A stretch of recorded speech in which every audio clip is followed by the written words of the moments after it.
Bonjour, dans cette 24e capsule vidéo, je vais vous parler d'histoire des probabilités.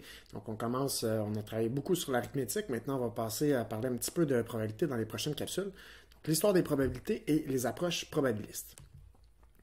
Donc l'objectif de la capsule, c'est de posséder des notions historiques concernant l'émergence d'un domaine mathématique. Puis vous allez voir apparaître plein de dates et tout ça. L'objectif, c'est pas de tout retenir, tout ça, mais plus de comprendre que l'histoire des mathématiques, en fait, les mathématiques, c'est quelque chose qui évolue dans le temps. Puis un peu de voir un peu comment sont apparues les probabilités et on va voir un peu les statistiques aussi. Donc, ça fait longtemps que les probabilités sont apparues, mais pas tant que ça. Donc, si on compare, par exemple, à d'autres domaines mathématiques comme l'algèbre, par exemple, la géométrie, ça fait encore beaucoup plus longtemps que ça.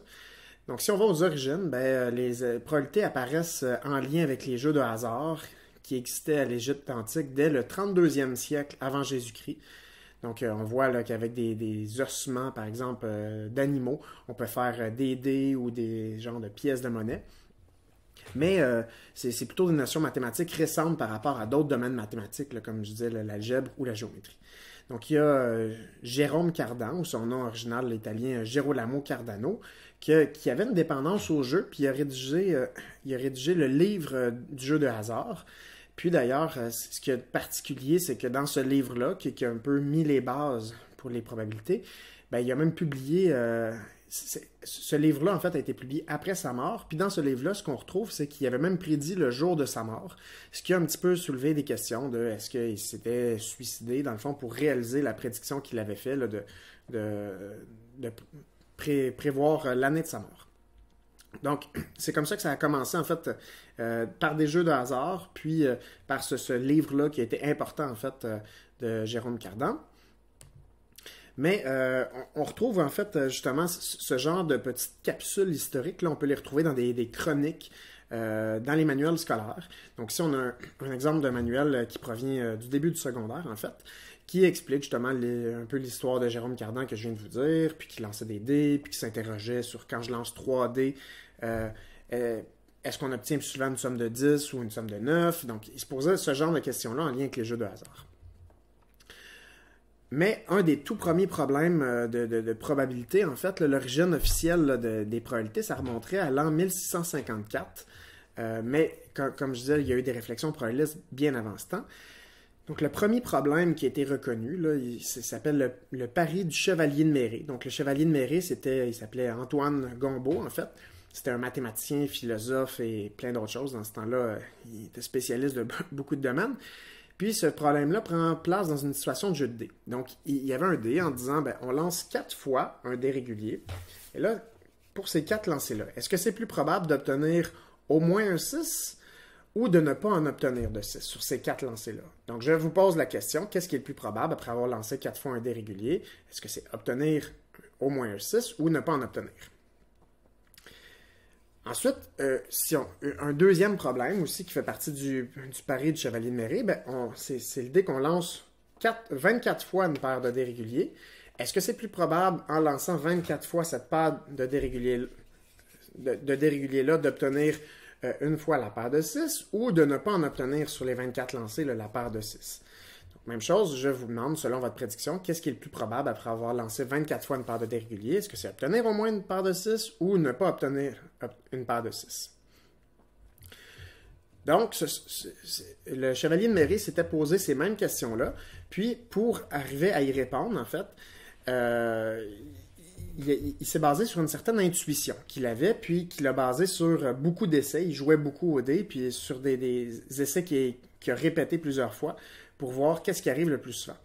Et pour savoir si vous aviez la bonne intuition, dans ce problème-là, le chevalier de Méré, il avait raison d'affirmer que lorsqu'on lance 4 fois un dé régulier, qu'il est plus probable d'obtenir au moins un 6. Donc cette probabilité-là, on peut la calculer. On obtient environ 52% à peu près. Donc, c'est plus probable d'avoir au moins un 6 que de ne pas en obtenir, ce qui serait équivalent à environ 48%. Sans aller dans le détail de comment on calcule ça, c'est des calculs de probabilité plus de niveau début du secondaire, mais ça reviendrait à dire, il faut ici, ne pas en obtenir, c'est ne pas en obtenir la première fois. Donc, j'ai 5 faces possibles sur 6 qui ne sont pas un 6. Et là, je n'obtiendrai pas un 6, donc 5 sixièmes. Je n'obtiendrai encore pas un 6 une deuxième fois, 5 sixièmes, et une troisième, et une quatrième fois. Donc, qu'est-ce qui arrive? On veut que tout ça survienne, donc on va multiplier ces probabilités-là. Donc, 5 sixièmes fois 5 sixièmes fois 5 sixièmes fois 5 sixièmes. Donc, 5 sixièmes exposant 4 qu'on peut écrire. Et là, si on a cette probabilité-là, ben on peut obtenir l'autre qui va être complémentaire. Donc, soit on a au moins un 6, soit on n'en a pas. Et là, son événement complémentaire va être de 52% à ce moment-là. Donc, ça, il avait raison de dire que c'est plus probable d'avoir au moins un 6 là, en lançant 4 fois le dé, mais il avait tort en disant, bon, ben, si je lance 24 fois 2 dés, c'est au contraire, ben, c'est pas vrai en fait que c'est plus probable d'obtenir au moins une paire de 6, parce que ça, c'est 49% environ, donc 492 millièmes plus exactement, donc qui est environ 49%. Ça, c'est de ne pas... c'est obtenir au moins une paire de 6, mais pourtant, c'est plus probable de ne pas en obtenir, donc c'est un peu plus de 50%, donc presque 51%. Encore une fois, ben, pour calculer ça, ben, il faudrait ne pas avoir la paire de 6 24 fois d'affilée. Donc, ne pas avoir la paire de 6, il y a 35 possibilités sur 36. On va voir les 36 possibilités. Je vais les présenter dans une autre capsule vidéo à l'aide d'un arbre ou d'un tableau à double entrée. Il y a 36 possibilités en lançant 2 dés. Et 35 d'entre elles ne me permettent pas d'obtenir une paire de 6. Donc, c'est 35 autres possibilités. Et 35 sur 36 exposant 24, on peut calculer que ça donne environ 51%. Et ça, c'est son événement complémentaire. Donc, 1 moins ça, on obtient 49%. Donc, bref, il avait raison pour 1 dé, mais il n'avait pas raison pour son intuition par rapport à 2 dés. Donc, je ne sais pas quelle a été votre intuition. Je pourrais voir avec vos résultats et puzzle. Mais c'est cette intuition-là, probabiliste erronée de Chevalier-Méré, elle a été discutée là, par une correspondance écrite entre Pascal et Fermat. Donc, il y avait une correspondance qui n'était non pas par courriel à l'époque, mais plutôt par envoi postaux, par des lettres. Et là, ces deux mathématiciens-là, Pascal et Fermat, se sont penchés sur ce problème-là parce qu'il n'y avait pas de théorie des probabilités à l'époque. Puis, ça leur a permis de réfléchir et calculer les probabilités théoriques. Ils n'utilisaient pas ce terme-là à l'époque de probabilité théorique. Mais ils ont pu calculer cette probabilité-là de lancer de dés. Puis ce problème-là, qui est jugé comme le premier problème de probabilité, en aurait engendré beaucoup d'autres, ce qui aurait donné naissance au calcul de probabilité. Donc l'origine des probabilités, à mon sens, est particulièrement captivante parce qu'elle a émergé là, de l'intuition erronée d'un homme d'esprit réputé. Donc c'était quelqu'un de très intelligent, le Chevalier de Méré. Et là, c'est comme si son intuition erronée, là, lui, il n'arrivait pas à accepter ça. Là, on dit même que la solution donnée par Pascal et Fermat à ce problème semblait aller à l'encontre du bon sens. Donc pour lui, il y a de quoi de particulièrement contre-intuitif dans cette situation-là. Peut-être que ce sera le cas pour vous aussi. Et c'est cette contre-intuition-là, en fait, qui a amené à se pencher davantage à calculer les probabilités. On retrouve quelques traces dans les manuels scolaires, encore là, du début du secondaire. Donc, l'élève va être amené dans des petites capsules à parler de Antoine Gombault, le Chevalier de Méré, mais Pascal, Fermat, Galilée, d'autres mathématiciens, peut-être que le nom vous dit quelque chose. Donc ça a donné naissance à un domaine mathématique. Donc il y a justement Huygens, Bernoulli, Demoivre, Euler, de Buffon, Bayes, Laplace et Cournot. Il y aurait beaucoup de choses à dire sur eux, mais là, sans entrer dans les détails, ils sont tous intéressés dans le fond aux probabilités. Puis c'est Bernoulli qui a publié la première définition du mot probabilité en disant la probabilité, en effet, est le degré de certitude et elle diffère d'elle-même comme la partie d'un tout. Donc là, ça peut avoir l'air un petit peu vague comme définition. Donc, c'est d'abord le degré de certitude. Donc, ça amène l'idée là, que la probabilité, c'est une information qui nous renseigne sur la confiance, là, un degré de certitude, la confiance qu'on peut attribuer à ce qu'un événement se réalise. Puis, cette probabilité-là semble être plus qualitative et subjective. Pourtant, ben, ça va jeter les bases, dans le fond, le fait de dire elle diffère d'elle-même comme de la partie d'un tout. C'est l'idée, dans le fond, là, de faire... c'est un rapport entre le nombre de cas favorables et le nombre de cas possibles. Donc, c'est ça ici, qui plus tard est devenu notre définition de probabilité théorique, qui est pour un événement A, ben, je vais aller voir le nombre de cas favorables à cet événement-là sur le nombre de cas possibles. Donc, si je veux savoir la probabilité d'obtenir un 6, par exemple, sur un dé, ben, j'ai un cas favorable qui m'amène à obtenir 6 sur 6 cas possibles sur mon dé. Donc, ma probabilité d'obtenir un 6 est de 1 sixième. Ensuite, il y a d'autres traces aussi dans les manuels scolaires. Donc, bon, parmi les noms que vous venez de voir, il y en a d'autres. Et encore, donc là, l'idée, en fait, c'est de montrer que les ressources didactiques peuvent exploiter, en fait, ce côté-là d'histoire des mathématiques, peuvent même poser des questions pour partir, en fait, du raisonnement des mathématiciens à l'époque, les questions des mathématiciens, pour voir un peu si cette activité mathématique-là peut se récréer même chez des élèves. Donc, les probabilités et la statistique ont été ensuite perçues comme des objets mathématiques, plutôt que d'être d'abord dans l'idée juste de jouer les jeux de hasard, c'est devenu vraiment des objets mathématiques. Donc, Laplace, lui, il a voulu appliquer des résultats pour expliquer et prévoir des phénomènes. Donc, il a pris des résultats qui avaient été obtenus pour prévoir dans l'avenir qu'est-ce qui allait pouvoir se produire. Donc, c'est la statistique à ce moment-là qui prend forme dans la forme qu'on lui connaît aujourd'hui, puis ça prendrait forme même plus tard que les probabilités, donc en 1749.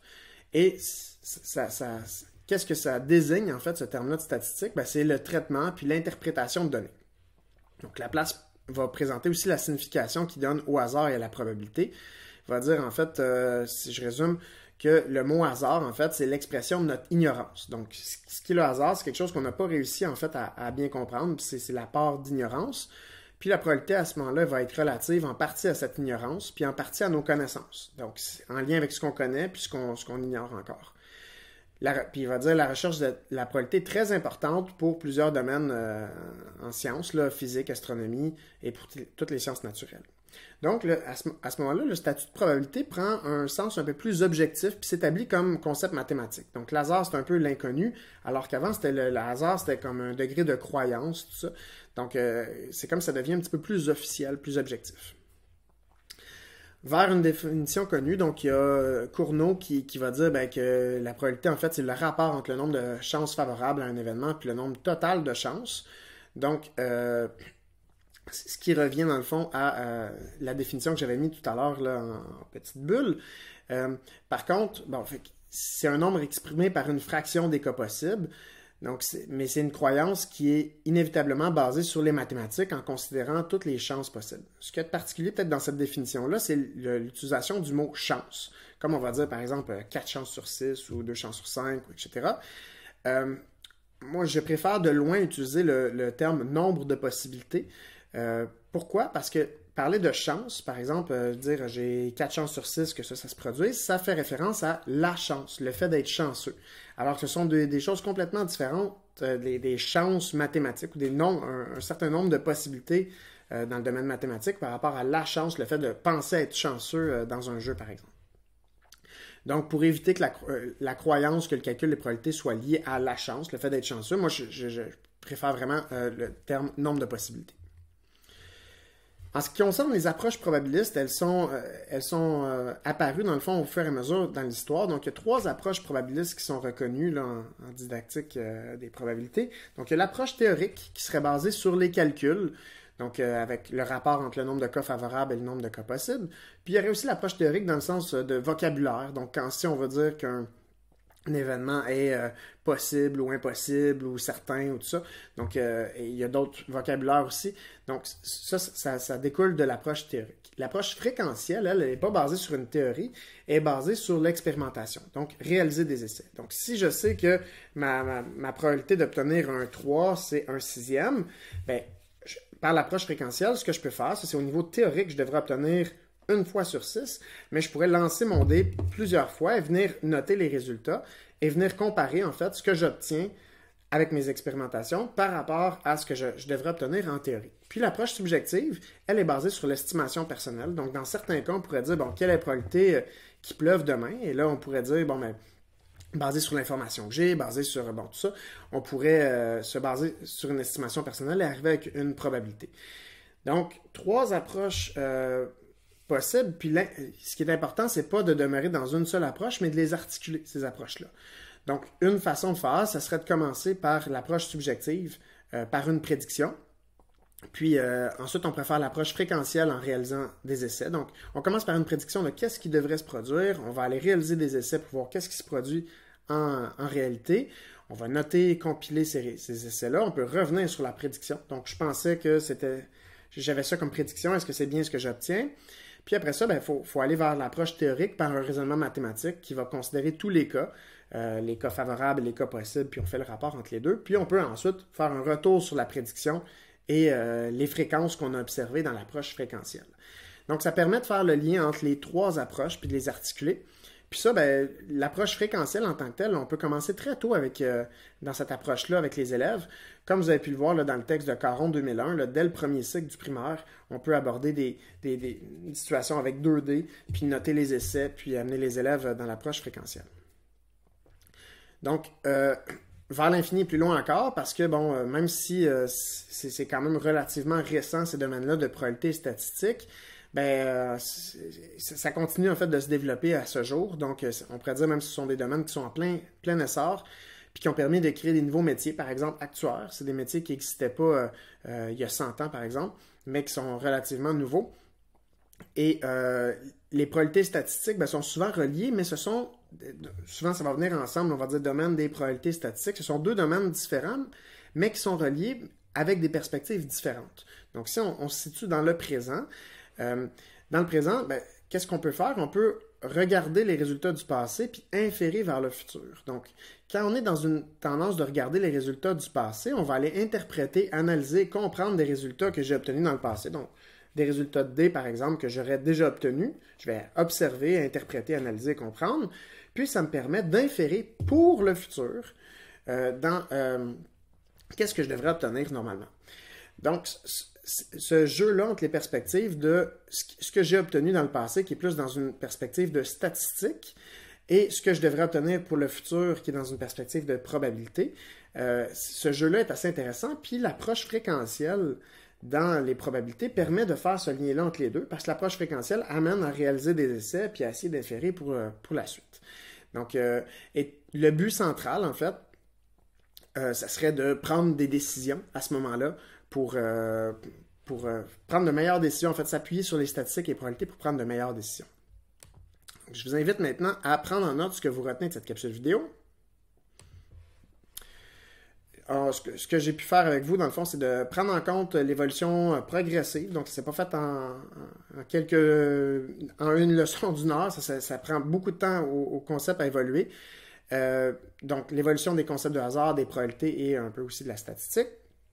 Puis percevoir que des problèmes en apparence simples de probabilité, ils ont soulevé des difficultés puis des conceptions auprès des mathématiciens. Donc, c'est pas si simple que ça. C'est normal, en fait, que même encore les élèves et des adultes aient des difficultés, des conceptions en lien avec les probabilités.